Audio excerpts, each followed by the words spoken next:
Good morning, student.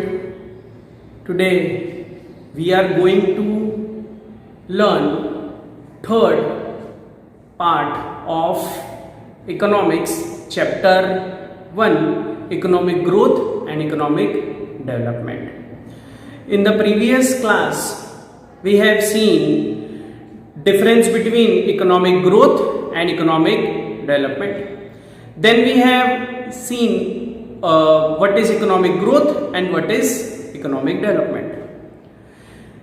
Then we have learned about indicators of economic development. There are 4 indicators of economic development: rise in per capita income, rise in national income, physical quality of life index, and human development index.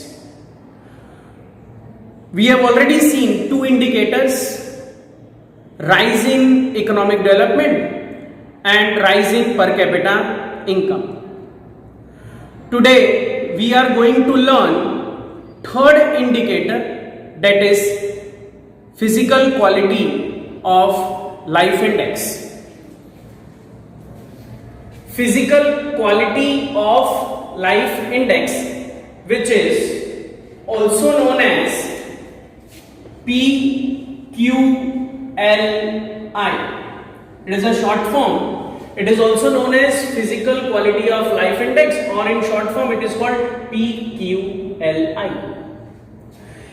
In PQLI, or physical quality of life index, we have 3 determinants. First is extent of education. Second, life expectancy. Third, infant mortality. Now we will learn one by one all 3 determinants. First is extent of education. Percentage of population educated out of total population. So in this we are considering how much population is eligible for the education, and out of which how many are educated are considered in this.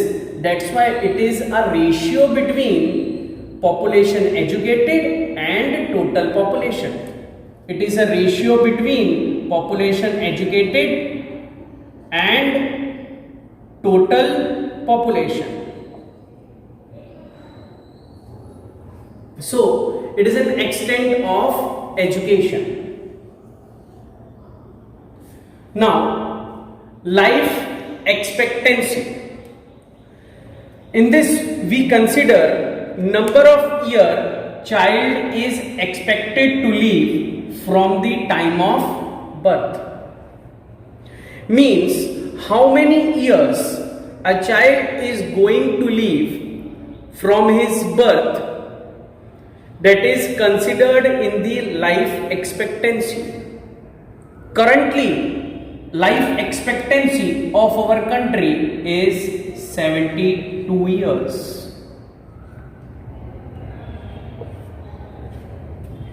And third is infant mortality. Number of infants who die before completing 1 year per 1000. Every data which is of population or related with the population is considered in 1000. So what we considered in infant mortality, number of infant die before completing 1 year. If a child is born and a child dies before completing the 1 year, then that child is considered in the infant mortality rate. So these are 3 indicators. One is extent of education, in which we consider population educated and total population. Second is life expectancy, in which we consider number of year a child is going to live from his birth. And third one is infant mortality, where we consider how many children die before completing 1 year of age. Now, why these three determinants are considered? Three determinants are, again I am repeating, extent of education, life expectancy and infant mortality.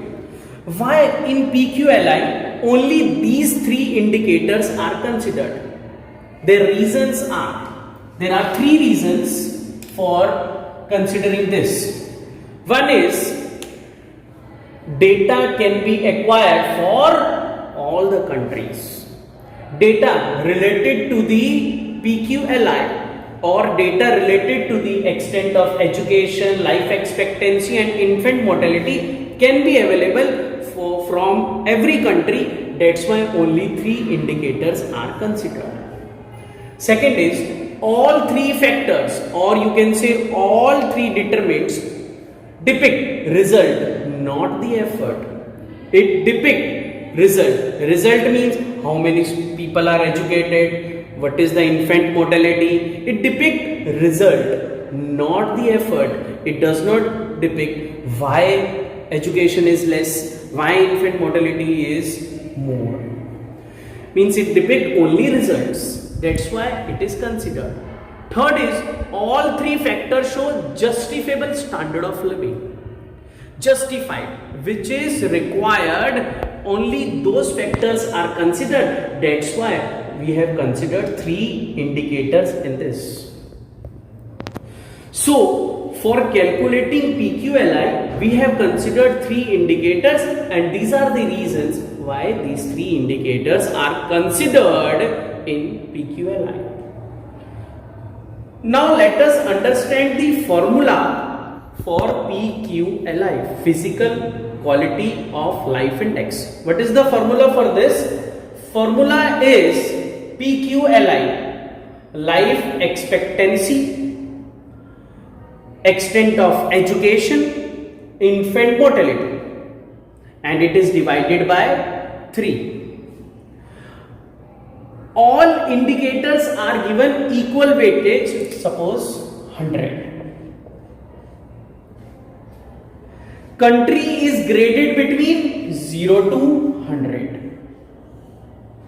Whatever the answer we are going to get from this, it is always between 0 to 100.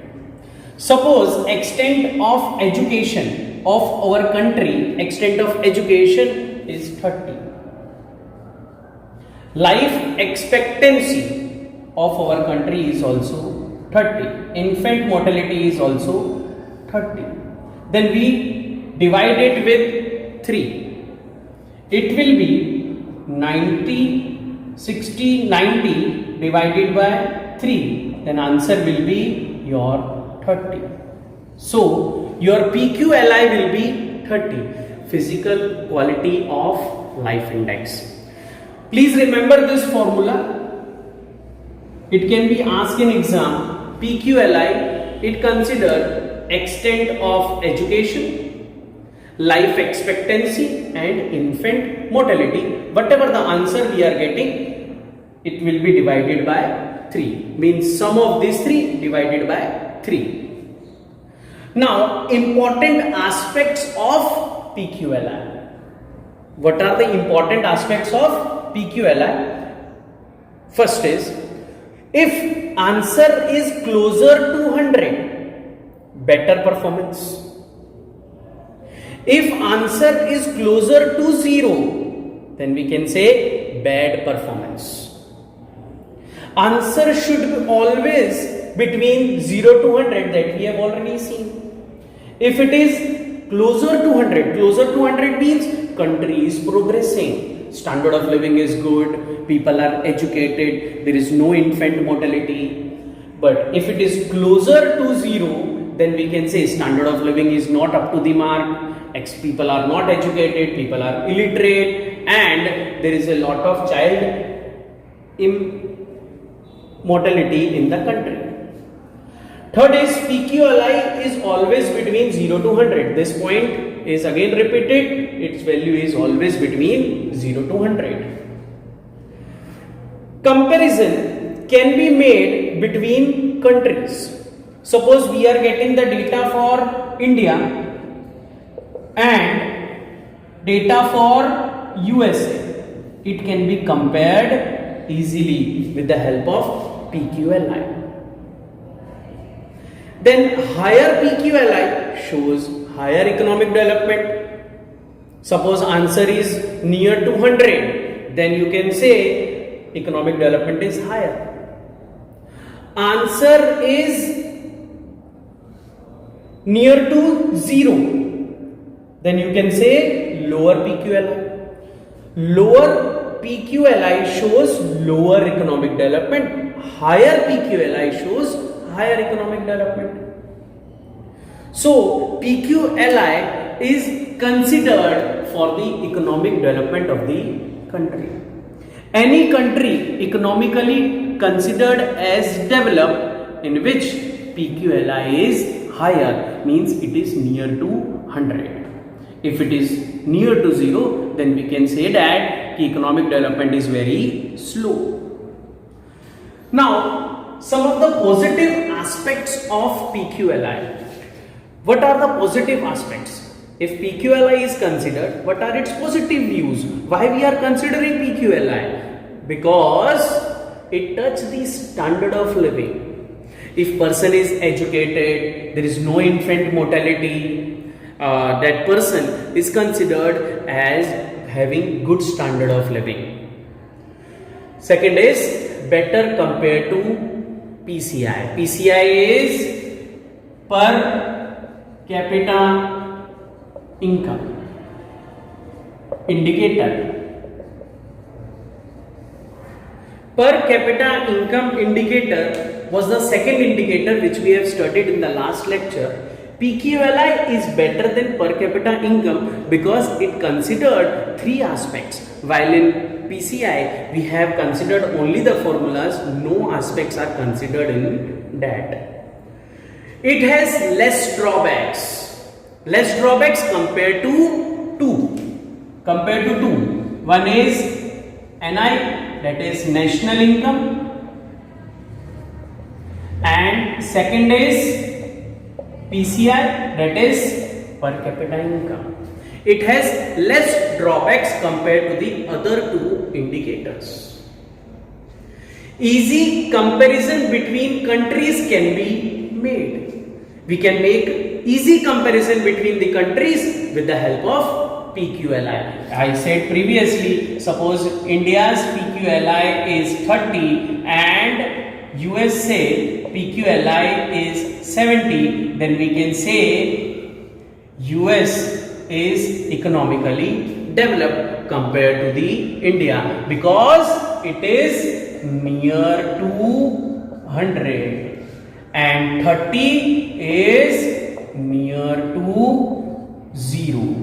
So here higher performance, higher economic development, here slow economic development because it is near to 0 and it is near to 100. Now we are going to see some of the limitations. Every aspects have limitations as well as some positive aspects. Here are some limitations in PQLI. Only 3 aspects, so correct picture cannot be known because only they have considered the 3 aspects: infant mortality, life expectancy and extent of education, but they have ignored other indicators or other aspects. What about the drainage facilities? What about the basic infrastructure? But what about the basic facilities? They have not considered those things which are very essential. It only depicts averages, everything, some of the degrees that we have already added: extent of education, life expectancy, infant mortality, and divided by 3. So we get only averages. So no proper decision can be made with the help of averages. Third one, it is not right to give equal weightage to all. Equal weightage means everybody was given 100 weightage. It is not right to give equal weightage to all. PQLI of rich countries rise slowly. Suppose USA, as average life cannot be increased beyond a particular point. Average life, suppose if it is 92, it can increase to 100, 105 or anything. But what is the use of so much of life? That person is not able to do anything better for the country. That means PQLI of rich country rise slowly, as an average life cannot be increased beyond a particular point. Last one, growth of income is ignored, which is not proper. They have not considered the income aspects. In the previous indicators, we have considered the income aspects in national income and per capita income, but they have ignored the income aspects, which is most important for considering the economic development of the country. If the income of the people is not considered, then how can we consider the economic development? So, students, today we have seen PQLI as the third indicator of economic development. In this, we have considered three aspects. Again, I am repeating: extent of education, life expectancy, infant mortality. PQLI's formula, its important aspects, its positive aspects and limitations. In the next class, we are going to learn third indicators, that is HDI. Thank you.